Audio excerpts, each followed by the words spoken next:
Welcome to On Point Live. I'm Michael Horn with the stars of our show. Number 15, guy from Super Bowl 14, one of the all-time greats, a good, incredible quarterback. We're talking about Vince Ferragamo. Joining him, number 78, known as the Energizer Bunny, offensive lineman for 20 seasons.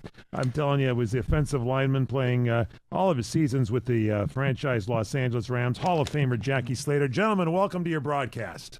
Thank you, Michael. It's a good day to be in Los Angeles, I'll tell you that, Jackie. How the Rams and the Chargers both winning this past weekend. Boy, winning football, winning basketball going on. This is a great time for sports, boy. I'll tell you what, great time for sports. We snuck into Wisconsin, and we harvested some cheese from our sponsor, HarmonyCheese.com. So buckle up here during the show. We'll tell you about some great cheeses there.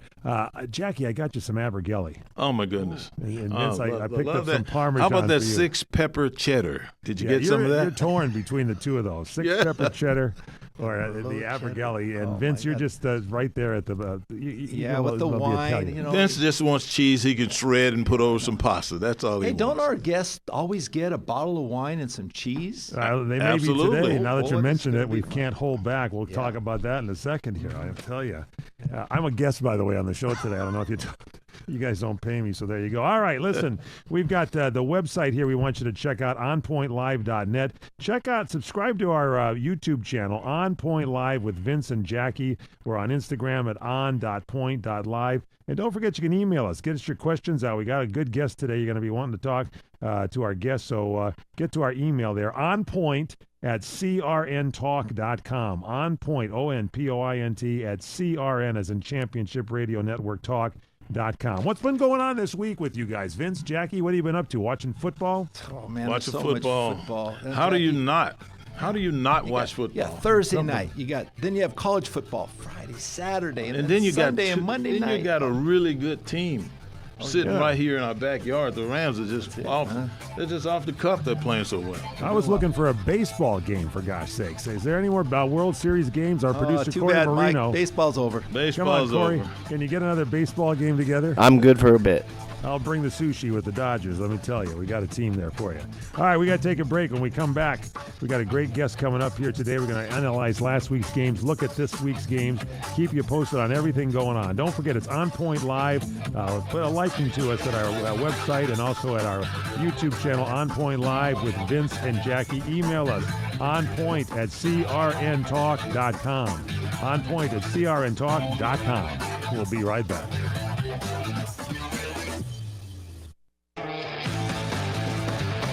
Welcome back to On Point Live. I'm Michael Horn, along with the stars of our show, Vince Ferragamo and Jackie Slater. We got another great star today, gentlemen. Charles Peanut Tillman, the former NFL All-Pro cornerback, best known probably for his 12 standout seasons with the Chicago Bears. He was drafted in the second round in 2003 out of Louisiana Lafayette, and he quickly became one of the league's most respected defensive playmakers. And he revolutionized the art of forcing turnovers with what's known now as the trademark peanut punch. We'll be talking about that here. Jackie wants to ask about that.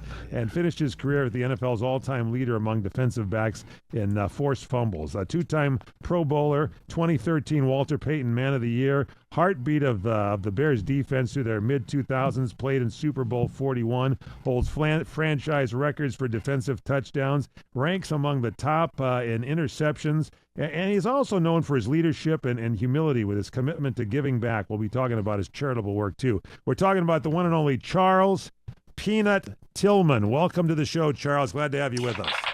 Gentlemen, thank you so much for having me. How y'all doing? Doing pretty good, great, Charles. Charles. Doing pretty Thanks for good. coming on. How's the weather there where you are? A little cold. It's a little cold outside.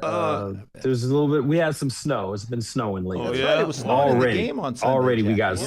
snow. That's right. It was. Yeah. Green Bay had some winds blowing in there, I'll tell you, last night. Huh? Yeah, I think we got a little bit more snow than them. But yeah, it's we're used to it. I'm used to it. Living here, you got to be used to it. Charles, I want to get right to this because I am so excited to have you join us, and I want to know.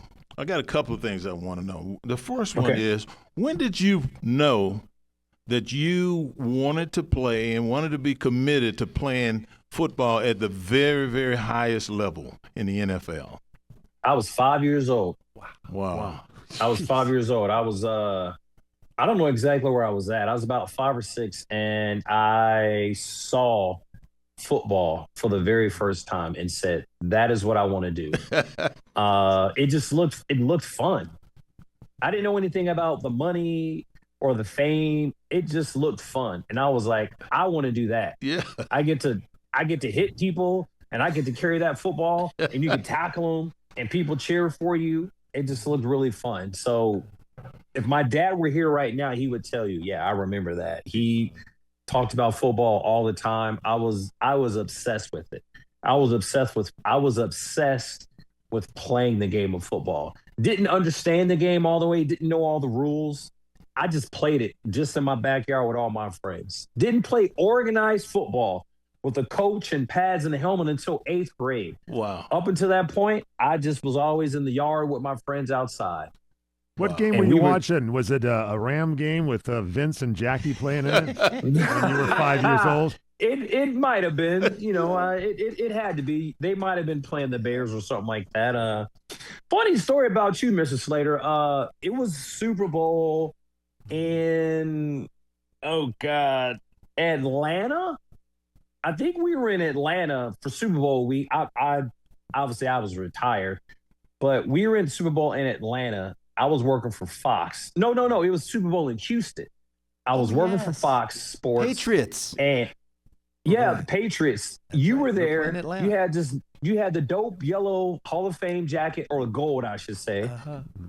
And you was like, "Hey, Tillman, Peanut," and you yelled my name from across the way. And I did a double take, and I was like, "That's the Hall of Famer yelling my name. Like, what does he want with me?" And you introduced yourself, and I introduced myself, and you were like, "I already know who you are," but I was just like, "Oh, damn, Jackie Slater knows who I am." I'm like, it was just a surreal moment for me. I had to share that story with you. It was awesome, and your son was an amazing player. I mean, I don't know. He probably had about 12 Pro Bowls just off of special teams alone. He was a really good player. Well, he set the tone for special teams. Well, he really did. I'll share that with him. I'm sure he's going to be watching this podcast, and he'd be honored to hear you say that. One of the things, it's really interesting to me when you see people do things that leaves a legacy. You've heard of the head slap. Well, Vince and I got to know, we didn't get to play with him, but we got to know Deacon Jones. And Deacon Jones, he did the head slap, and he would slap offensive linemen just to blur their visions for a second, and he was very fast, and he'd go right by him and blow the quarterbacks up. And he could do that back in those days. And then now I look and I see, right here in our backyard here, Charles, there's a guy on the Rams football team named Landman. He is a linebacker. He does a really good job inside playing defense. But more importantly, this guy is forcing fumbles at a very high level. And he's doing it with the peanut punch. So tell me, how did that get started? I want to know who taught you that? Because everyone is using this technique and trying to teach this technique to that would-be tacklers all over the NFL. Well, let me just first shout out to Landman. I've been watching him, and every week he's a clinic on how you execute the peanut punch, and I am a fan of Landman. I've been watching him, and I'm just like, yo, he gets it. he knows what he's doing. He gets it. It started when I was in high school. No, I'm lying. It started when I was in college. We played Wolford College. They ran some triple option. I must have had about 20 tackles at free safety. Wow. And I just ran the alley. They didn't have anyone to account for me. And my job was the pitch man. My assignment was, no matter what happens, just hit the pitch player. Run by the quarterback, that's somebody else's job. Your only assignment is just hit the pitch guy. So I must have hit the pitch guy 20, 30 times that entire game. Hit him with everything I had. At the end of the game, my defensive coordinator from high school, Rodney Southern, he says to me, he goes, "Man, if you would have just swatted at the ball at the quarterback when he was running with the as he's running with the ball, you could have had so many fumbles if you just would have swatted at it. And the light bulb went off, and I was like, oh, okay. So college, the next year rolls around. I would purposely take bad pursuit angles, purposefully. Let the guy get in front of me. I was fast enough to get behind him, secure the tackle, and I'd punch it out. Wow. Fast forward, get to the league, everybody's fast. Linemen, D linemen, offensive linemen, tight ends. I can't do that. So had to figure out a way to make the tackle and try to affect the punch. And my first game, not your backyard, but in San Francisco, somewhat in the state. Right. First play, special teams. First time I got in the game, special teams. My first NFL snap. We played San Francisco September of 2003 in Old Candlestick. And I don't know who the guy was, but he got it and he's running. I put my head in there and the ball it popped out, and it's like, hey, we got something. We got something going. We got And something it's, going here. Different ways. We got to do something it. going here, fellas. And it's just one of those things that it kind of just stuck around. And over the years, I was able to perfect it. I got better and better at how I was able to get the football out. Well, Charles, you've obviously perfected that peanut punch, and you did it 44 times during your career to force fumbles. And but besides your illustrious career, we have to jog your memory a little bit. We got to go back to you mentioned Super Bowl. Okay, you played in Super Bowl 41 in 2007. Was there a particular event or some particular play that stands out in your mind that was most responsible for you guys getting to that Super Bowl? That was an amazing year. I'd probably say, are you talking about Super Bowl itself or just the season? The Super Bowl that you went to in 2007. Could date myself. Super Bowl 41 when you played in Super Bowl. Is there something, an event during that course of the year that led to something like that? I don't know if it was a specific play. The one thing I remember about the Super Bowl 41, one is losing it, but two is Devin Hester's infamous, the opening kickoff and him taking it back 90, 95 or however many yards he took it back. Right. That's the one thing I really remember about that game that stands out clear as day in my head. Hang in there. We're going to take a little bit more down memory lane. We're going to take a quick break, come back with more On Point Live. Vince Ferragamo, Jackie Slater, Charles Peanut Tillman. They'll be with you here, too. Get your questions if you have them on point at crntalk.com. On Point.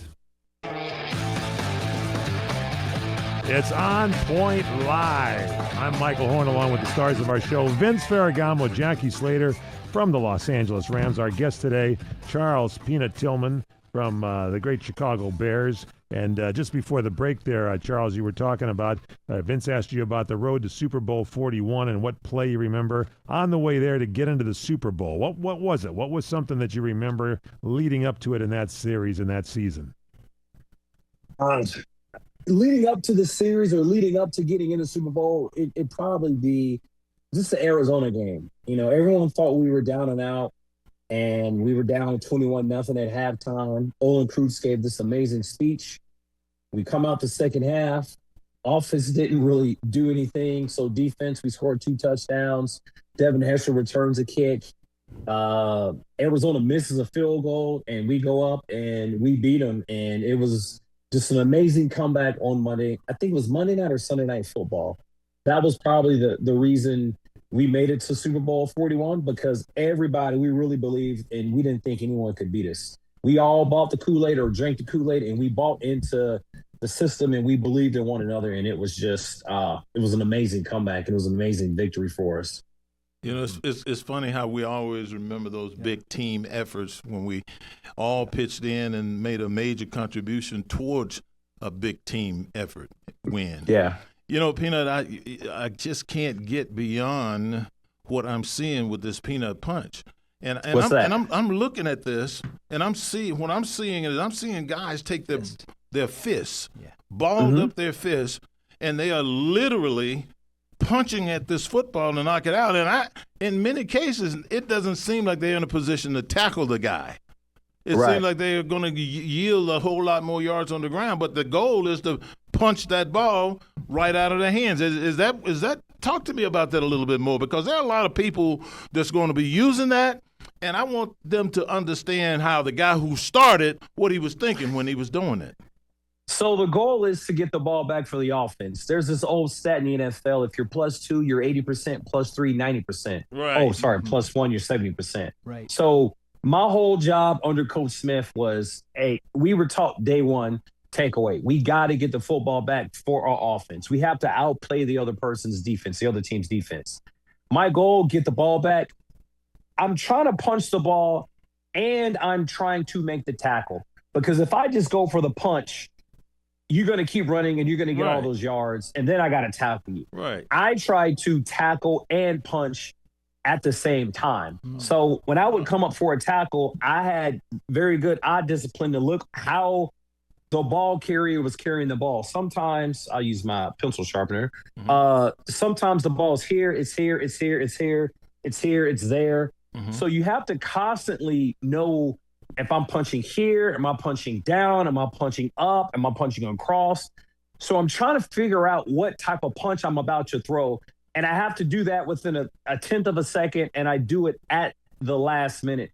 No different than a boxer. When he's boxing, he has all these combinations in his head, or her head. The boxer has these combinations in their head. And they don't just, if a person's blocking, they don't just jab. Right. They do a side punch. They might do an uppercut. They might do a hook or something like that. That's kind of how I approached punching out the ball. I had a bunch of different punches, a bunch of different combos in my head. I just made the punch according to what the offensive player or the ball carrier was, how they were carrying the ball. Wow. That's what I was looking at. I was looking at how they carried the ball. I didn't go in there and just punch. I had it was a purposeful. I had an intention, and I was very intentional about where and how I made my punches. No, did you ever have to tape your fingers up and everything just to keep healthy? In the beginning, no. Toward the end, yes. I got smarter, and I started wearing wrist wraps for my wrist, because my wrist kept kind of going back like that. So I started to tape inside this here, my thumb, and then I would put my wrist. Sometimes I would tape them like I was going to go box, and it definitely helped. You definitely need to tape your wrist for sure. Right. Charles, I was a quarterback, and I love throwing to my receivers. But, as a defensive shutdown defensive back like you were, did you have any kind of reflections on some of the greatest receivers you faced? And in today's football, who do you think are some of the best shutdown corners in the game? So, yeah, Hall of Fame Marvin Harrison humbled me quite a bit. Easy. Couldn't touch him. He just was like this shifty little bug that I could not touch. Like a fly, and you're trying to swat at the fly and you just can't get it. That was Marvin Harrison. I couldn't touch him. Hall of Fame Randy Moss. Yes. Speed, size, hand-eye coordination. Hall of Fame Calvin Johnson. Wow. Amazing. Yeah. I mean, I've seen him go up Stafford used to throw triple coverage, and he still brings the ball back, or he still will come down with the ball. I think going against and having the honor of playing and guarding those three Hall of Fame receivers, they made me a better player. Right. No doubt, no question. One of the guys I like today, Keon Mitchell. He plays for the Philadelphia Eagles. I think his game is just perfect all the way around. Patrick Surtain Jr. Wow. I love his footwork. I love his press coverage. I love how he just sits in there and he can reroute a receiver, and he doesn't even have to use his hands. He just uses his feet. He's got really good footwork. I'm a fan of both those gentlemen right now in today's game. One last question I got to ask you, Charles, is that, through your illustrious career, you've had so many awards, but the one that really is impressive, that sticks out to me the most, is the Walter Payton Man of the Year Award, because it exemplifies talent and community awareness. And I was just so proud of what you've been able to accomplish, especially through your Charles Tillman Cornerstone Foundation and all the families you've been able to help across the country. I mean, tell us how you got started in that. My daughter, my second oldest daughter, Tiana, had a heart transplant, and she had to receive a heart. And she was a recipient of a donor heart. And because of that, started the foundation and just wanted to help as many people and families and children as we could, because a stranger, made a very selfless decision to save my daughter's life. And she blessed me, and I wanted to take her blessing and bless other families. Wow. And since we've started that foundation, it's been great, man. My daughter's doing well. She just got accepted into Kentucky. Congratulations. She's a senior this year. She's 17. We've been helping these families since 2008.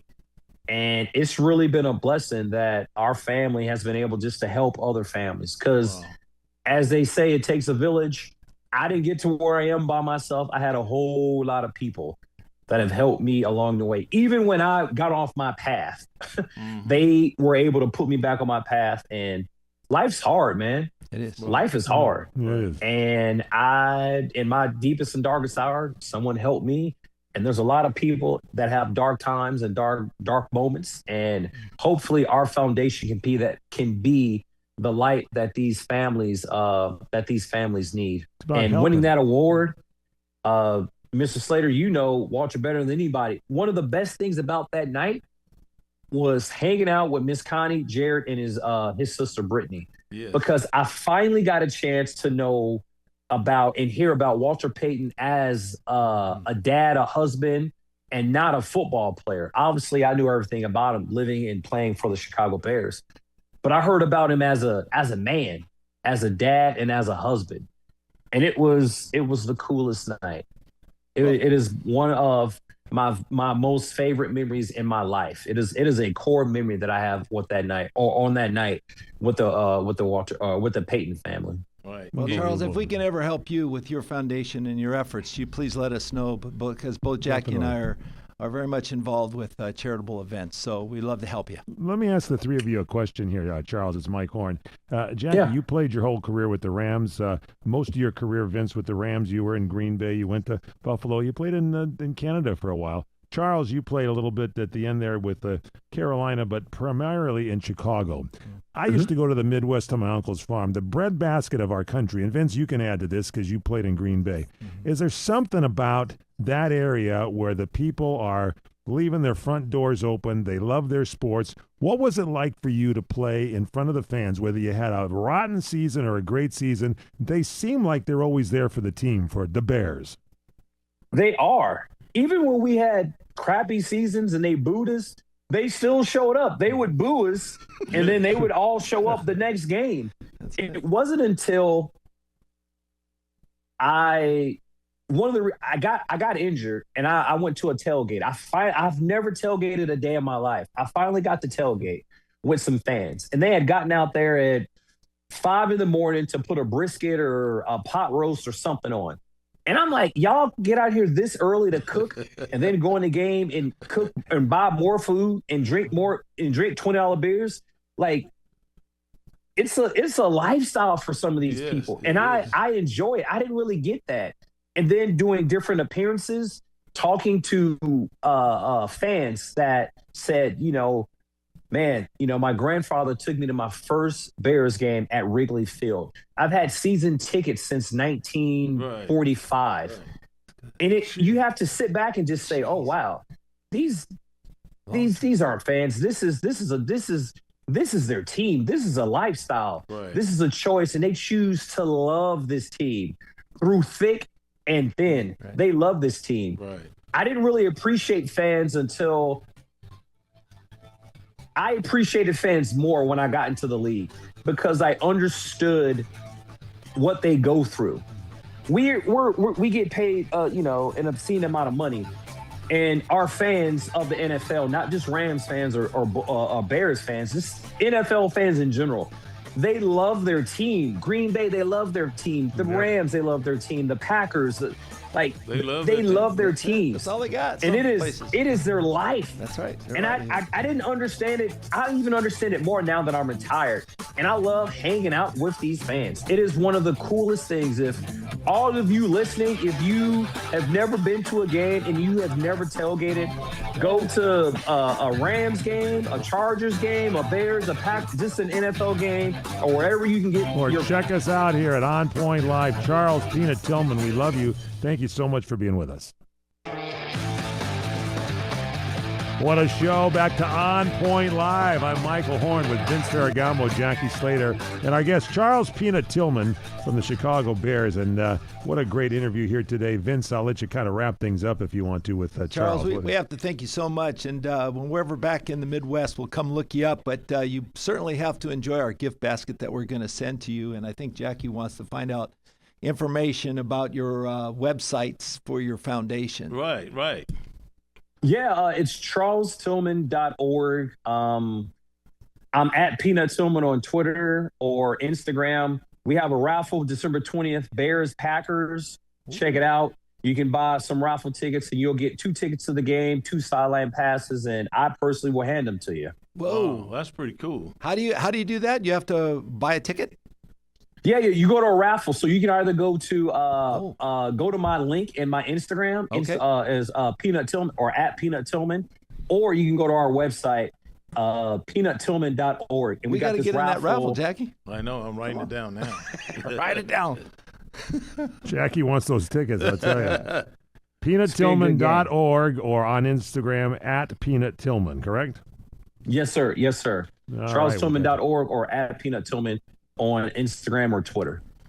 Thank you so much, Charles, for being on our show today. Charles, really we appreciate you, man. And I want to personally tell you to enjoy this journey about the Pro Football Hall of Fame. Obviously, you belong there. Otherwise, you wouldn't be on this list. Vince and I have had 2 teammates that one I played with for 13 years, one I played for 14 years, and they were on that list up until this point. This is where it gets really serious now, and they're taking a cold, hard look at you guys. So I want to wish you the very best with that. And if the good Lord bless you and that happens, I'll see you in Canton this summer. Yeah. I appreciate that. And for all your philanthropic work, too, Charles. So I appreciate it. Thank you very much. I really do. Thank you, guys. Continued success. And by the way, if you need either of us on your podcast, don't hesitate to call. Yes, sir. I will. Thank you very much. All right. Thank you to Charles Peanut Tillman, everybody. What a great guy. Very good. Oh, it's fun. All right, guys, let's get into it here for this last week here. We got to run through these games right now and get you ready for this week. I guess we'll start with the Rams game, for God's sakes. Rams 49 are bitter rivals in their division. Start with you, Vince. Rams 42, 49ers 26. Look, the Rams all the way with that 42-26 win. What do you think? Matthew Stafford looking great. Well, he is, Michael, and in the last 6 games, he's thrown 20 touchdowns and no interceptions. The no interceptions, that's the key, all right? That's the key. There's no mishap. There's no problems. They're not jumping off sides. They don't have any illegal procedures. One team penalized 8 times last weekend. I mean, that's uncalled for. Did you hear what Peanut Tillman, a guy who's on the ballot to be in the Pro Football Hall of Fame, did you hear what he just said? He said that if you throw 2 picks, you got an 80% chance of losing that game. If you throw 3 picks, you got a 90% chance of losing that game. Matthew Stafford is not putting the Rams at risk. That's right. This guy is cautious with everything he does and dynamic at the same time. Credit Ryan Wendell, Jackie. You played the offensive line. Unbelievable. Okay? I mean, their offensive line is good. Not as good as the one that played in front of me, by the way, but they are protecting the quarterback. They are. He has very few hurries. They can dial from the entire playbook, Michael, and they're making plays, and they're running the football. A lot of it has to do with that coaching they're getting up front. There's no doubt about it. And the other thing is the plays that they're using. It's not like we're using this every week, that every week. It's a playbook. The playbook is expanding as the week goes by. And well, with 3 tight ends, tell them about the 13 personnel, 13 personnel. They are scoring. From that 13 personnel, they had at least 5 different guys to score touchdowns. Yeah. And think about it. You know, they have, when you think about big plays, 20-plus yards, Puka Nacua had 10 big plays, 10 big plays, 20-plus yards, and the same thing with Devontae. He had 10. And then now you go down the list and you look at all the other guys. You got tight ends. You got 3-4 tight ends that have had plays of over 20 yards. They are doing a fantastic job. But you know where it all comes from? I keep saying this, Vince. Sean McVay's, one of his first jobs was a tight ends coach at the Washington football team back there. And he has probably, I can just see him sitting somewhere saying, if I was in charge, I would take all of my tight ends and use them. Do this, do that, do the other. And, it's like he's just inventing things as he goes along, and it's happening. It's working. What wins championships, Jackie? Defense. And who's doing it on defense? Landman.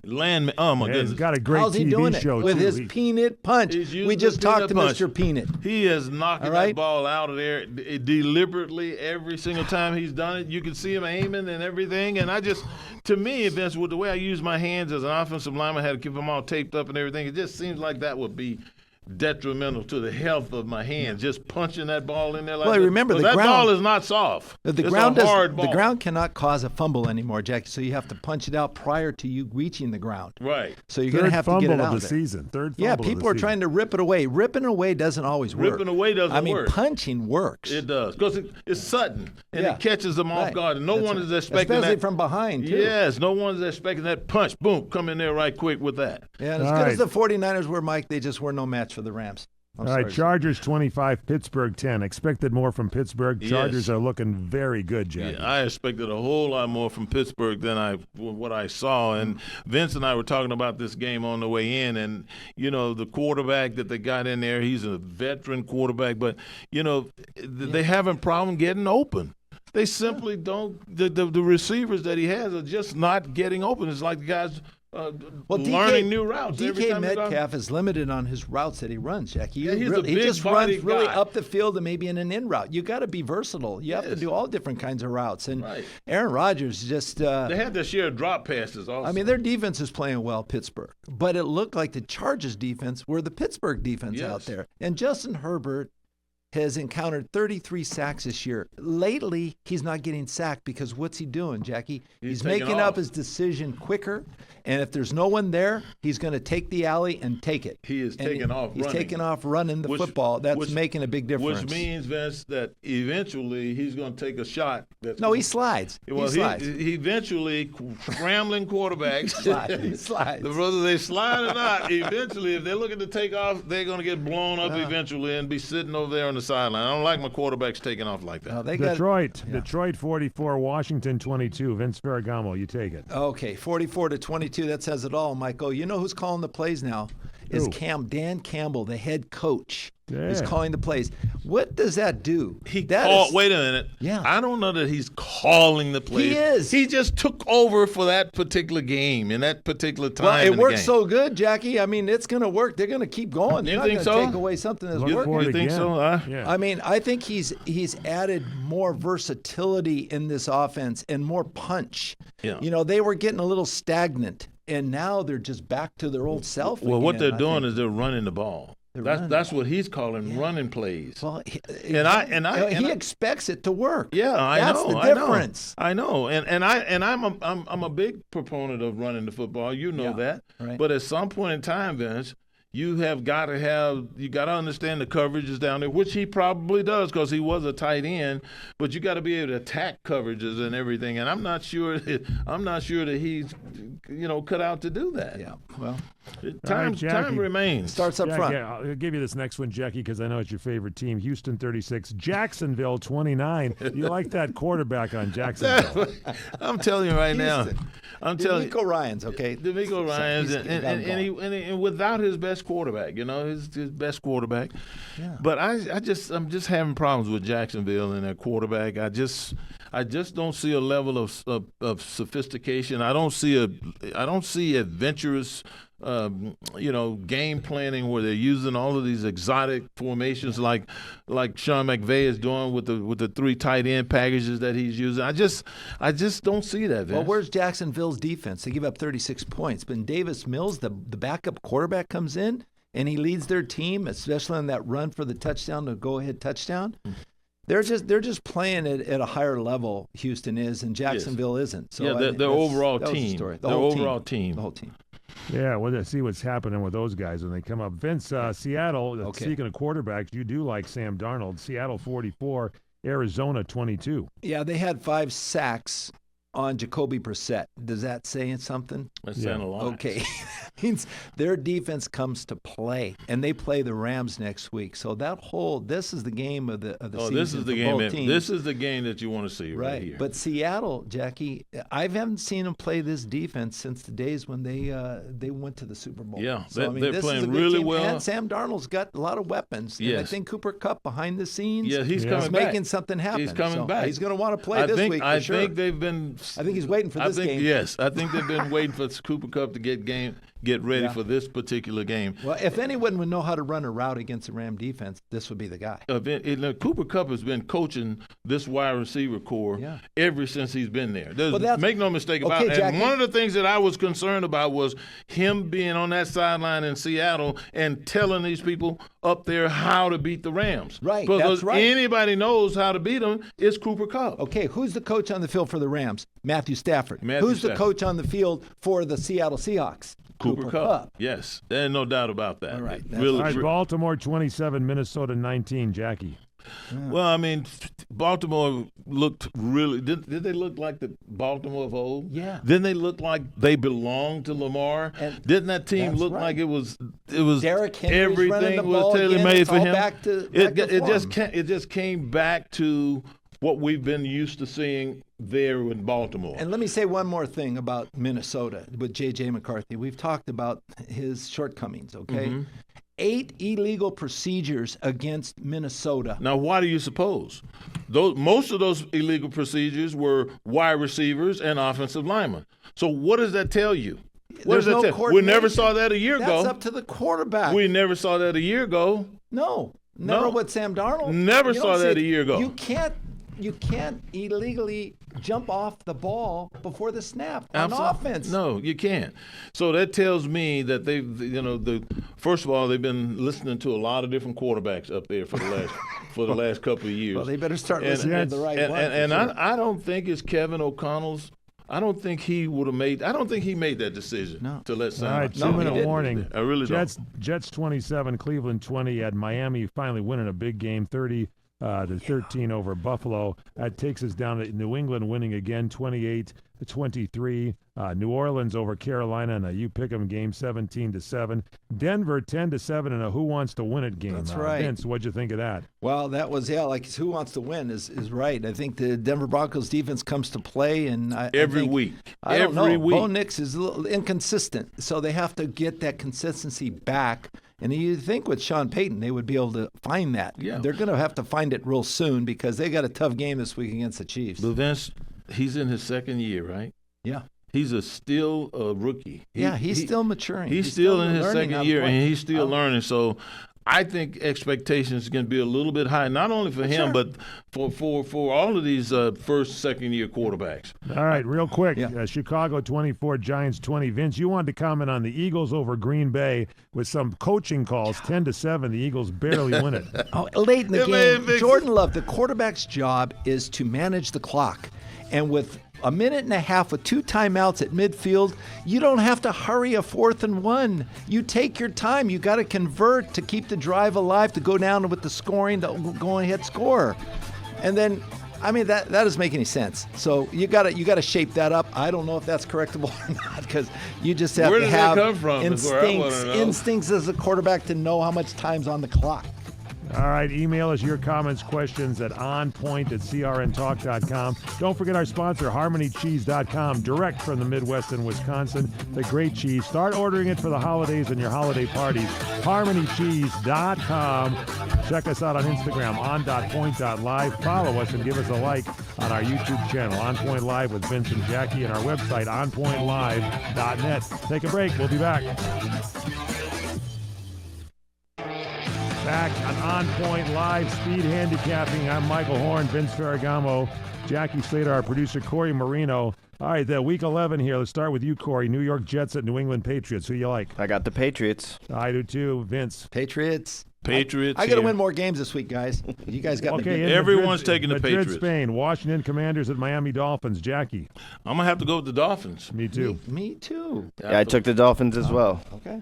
Vince, Carolina Panthers at Atlanta Falcons. It's a pick'em game. What do I'm you going think? Michael Penix, Falcons. I'm going Yeah, with me too. Carolina. I'm going Carolina. Falcons. Good. I'm glad. Corey? I'm going with the Falcons as well. Tampa Bay Bucks at the Buffalo Bills. This is a tough game. I'm going to go Buffalo Bills, but Tampa Bay could win this one. It's going to be a good game. Jackie, I'm going with Buffalo. Vince, Buffalo. I'm going with Baker. Corey. Oh, good. You're going with There you Baker. go. He's going to win us again. Chargers at Jacksonville Jaguars. Corey, I got the Chargers. me too. Me too. Me 3. Chicago Bears at the Minnesota Vikings. What do you think, Jackie? I'm going to have to go with the Chicago Bears. I like the you. way the quarterback is playing now. He's taking control. Vince. Bears. Me too with the Bears. Huh? We're in agreement Corey? again. I was taking Vikings at home.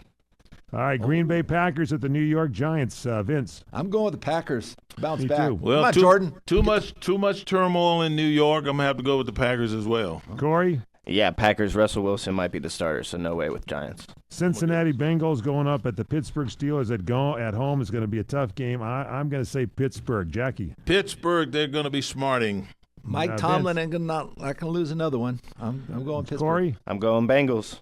Ooh. Houston Texans at the Tennessee Titans. Corey, I got the Texans.